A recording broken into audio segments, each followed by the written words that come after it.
Japanese aces laughed at the clumsy F4U Corsair until whistling death slaughtered their Zeros. February 14, 1943, dawn breaks over the Solomon Islands, the humid air thick with the rumble of engines at Henderson Field on Guadalcanal. 12 bent-wing shadows streak across the turquoise sea, Vought F4U Corsairs of Marine Fighting Squadron 124, climbing to 20,000 feet on their first major combat sortie. You can almost hear the pilots' breaths fogging their oxygen masks, hearts pounding as they spot the enemy, a swarm of 50 Japanese Mitsubishi A6M Zeros, sleek and deadly, escorting G4M bombers toward the Allied stronghold. The Zeros, kings of the Pacific skies, twist like predators sensing weakness. American radios crackle with urgency, bandits at 2 o'clock high. The Corsairs, these ungainly newcomers with their long noses and inverted gull wings, dive into the fray. Lieutenant Kenneth A. Walsh guns his throttle, the massive Pratt & Whitney R2800 engine roaring to life at 2,000 horsepower. His 6.5 caliber machine guns spit fire, shredding a Zero in a burst of flame and debris. Chaos erupts. Planes loop, roll, and plummet. The Corsair's superior speed hits 350 knots in level flight, but in dives they push toward 400, outpacing the lighter Zeros that can't follow without risking structural failure. Walsh claims 2 kills that day, part what history dubs the St. Valentine's Day Massacre. The Marines downed 10 Zeros and 3 bombers, losing only 2 Corsairs to enemy fire. But whispers among the Japanese pilots spread. This long-nosed beast, dismissed as clumsy, has drawn first blood. Back on the ground, mechanics wipe sweat from their brows, patching bullet holes in the rugged airframes. The F4U's debut isn't flawless. Its bouncy oleo struts make landings a nightmare on rough strips, but the tide in the air feels different. What if this rejected Navy fighter could rewrite the rules of aerial warfare? Spring 1942. The deck of USS Wasp pitches in heavy Atlantic swells as test pilot Lieutenant Commander John Tommy Blackburn wrestles the prototype XF4U-1 toward the arresting wires. The long nose blocks his view on final approach. The stiff oleo struts rebound like a pogo stick. The Corsair bounces, misses every cable, and slams into the barrier, crumpling the propeller. You can picture the deck crew scattering, the crash alarm blaring. The Navy's verdict comes swift and brutal. Too dangerous for carrier operations.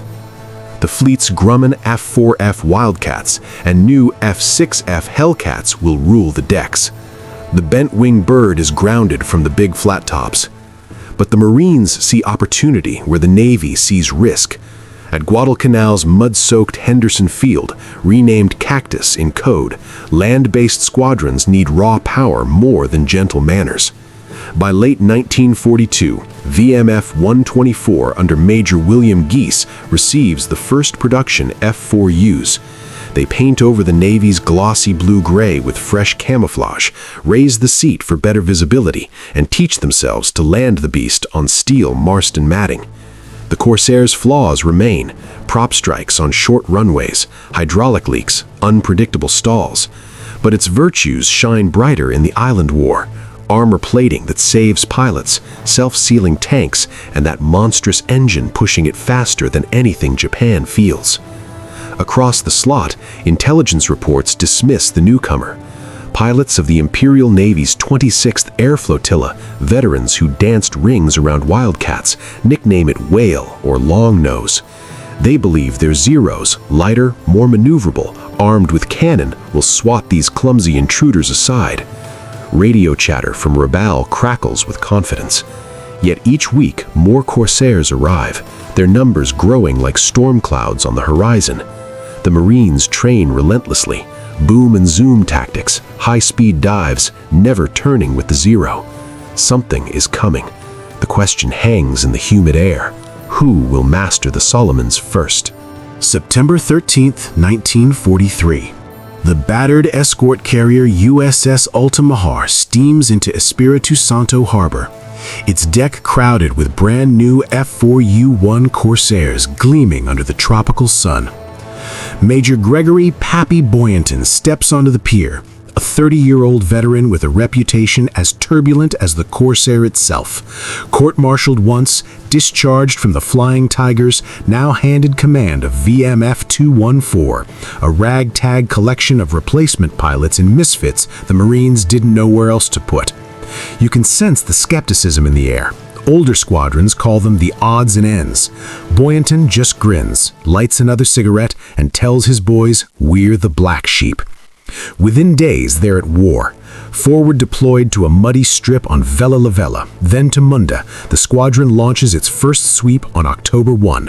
Boyington leads 16 Corsairs up the slot toward Kahili Airfield on Bougainville, Japanese stronghold bristling with 40 Zeros. The Black Sheep climb to 24,000 feet, then dive like thunderbolts. Boyington spots the enemy first, voice calm over the radio. "Tally-ho, bandits below." He rolls inverted, pushes the stick forward, and the Corsair hurtles earthward at over 400 knots, the distinctive high-pitched whistle from its wing root intakes shrieking through the sky. 6 Browning .50 calibers hammer in harmony. Tracers arc into a Zero's cockpit. One burst, flame blooms orange against blue. Boyington pulls out hard, inverts again to keep the target in sight, then climbs away untouched. That single mission nets VMF 214 11 confirmed kills, 5 by Boyington alone in a matter of minutes. Japanese pilots who once laughed at the American whale now report frantic radio calls. The new enemy fighters are too fast to catch, too heavily armed to dogfight, and their pilots fight with reckless fury. On the ground at Kahili, crews look up at the whistling roar and feel dread for the first time. The Black Sheep have announced their arrival, and the Solomons will never be the same. October 1943. The slot churns under monsoon clouds as VMF 214 climbs out from Munda toward Rabaul, the volcanic fortress bristling with over 200 Japanese aircraft. Pappy Boyington, now with 12 victories painted on his Corsair's cowling, leads 24 Black Sheep in loose formation. Below, Japanese ground crews at Tabera Airfield glance skyward, uneasy. They know the sound by now. That piercing, unearthly whistle growing louder with every passing week. It comes from the oil cooler intakes in the Corsair's wing roots. At high speed, air rushing through those ducts screams like a banshee. Dive at 400 knots and the noise becomes a weapon itself. Japanese soldiers on Bougainville call it whistling death. Pilots in Zeros hear it first as a distant wail, then a shriek closing fast from above. No time to turn, no chance to climb away. Boyington's tactics are merciless. Hit hard from altitude, fire a short, accurate burst, extend at full throttle, climb back to energy advantage. Never slow down to dogfight. On November 11th, Boyington claims 3 more over Rabaul, pushing his score to 15. His wingmen follow suit. Young aces like Captain Robert McClurg and Lieutenant Bill Case rack up kills with clinical precision. The Imperial Navy's elite 204th and 253rd Air Groups, once untouchable, suffered devastating losses. Saburo Sakai, Japan's surviving top ace, later admits in interviews that the Corsair's speed made traditional Zero maneuvers suicidal. Attempt to turn with it and you bled energy. Try to run and the 6.50 calibers chewed you apart from astern. By December, the Black Sheep have shot down 48 enemy aircraft in their first 2 tours, losing only 6 pilots. Japanese intercepts grow frantic, warning of the new American fighter that cannot be outrun or outturned in its chosen realm. The mockery has vanished. In its place, fear. The whale has become a predator, and the skies over the Solomons now belong to the whistling, bent-wing devils. January 3rd, 1944. The volcanic cone of Rabaul smokes on the horizon as 48 Corsairs from multiple Marine squadrons, including VMF 214, climb through broken clouds for one of the largest fighter sweeps yet over Simpson Harbor. Pappy Boyington, now at 25 confirmed victories, one shy of tying Eddie Rickenbacker's American record from World War I, leads his division high above the rest. His voice crackles over the radio, steady as ever. "Keep your eyes open, boys. There's plenty down there today." The Japanese rise to meet them.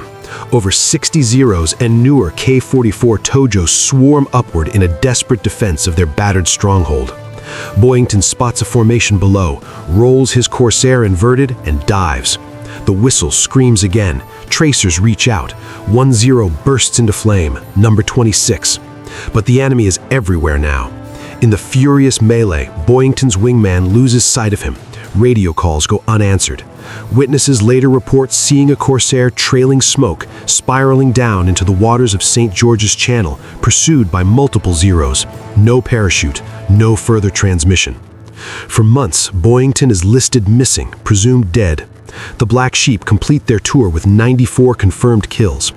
The Corsair's overall record in Marine hands speaks louder than any single loss, an astonishing 11-to-1 kill ratio against Japanese aircraft across the Pacific.